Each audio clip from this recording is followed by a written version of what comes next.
Hi guys, welcome to my YouTube channel. ఎవరన్నా మన channel first time చూస్తున్నట్లయితే దయచేసి సబ్స్క్రైబ్ చేయండి.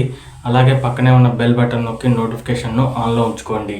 మెగాస్టార్ చిరంజీవి హీరోగా అనిల్ రావిపూడి దర్శకత్వంలో రూపొందిన మాస్ అంటే family entertainer movie Manashankar Varaprasad గారు.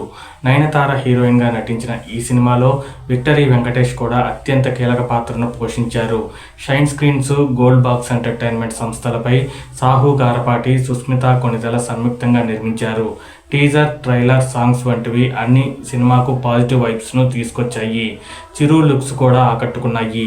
దీంతో ఈ సినిమాపై మొదటి నుండి భారీ అంచనాలు ఏర్పడ్డాయి. దానికి తోడు మొదటి రోజు ఈ సినిమాకి పాజిటివ్ టాక్ వచ్చింది. దీంతో మొదటి రోజు ఓపెనింగ్స్ అదిరిపోయాయి. రెండో రోజు నుండి పండుగ హాలిడేస్ను కూడా అడ్వాంటేజ్గా తీసుకొని చాలా బాగా కలెక్ట్ చేసింది.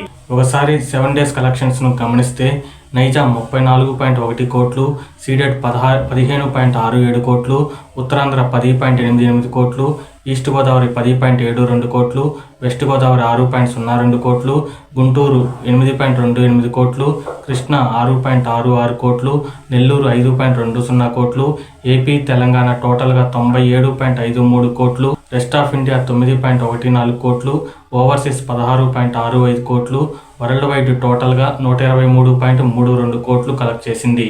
మనశంకర్ వరప్రసాద్ గారు చిత్రానికి 120 కోట్ల థియేట్రికల్ బిజినెస్ జరిగింది. ఈ సినిమా బ్రేక్ ఈవెన్ కోసం 121 కోట్ల షేర్ను రాబట్టాల్సి ఉంది. 7 రోజుల్లో ఈ సినిమా 123.32 కోట్ల షేర్ను రాబట్టింది. గ్రాస్ పరంగా 200 కోట్లను కొల్లగొట్టింది. బ్రేక్ ఈవెన్ కోసం సాధించడమే కాకుండా కోట్ల లాభాలను అందించింది. ఈరోజు కూడా భారీగా కలెక్ట్ చేసే అవకాశాలు కనిపిస్తున్నాయి. ఇక మరిన్ని latest interesting box office reports కోసం ఛానల్ను సబ్స్క్రైబ్ చేయండి.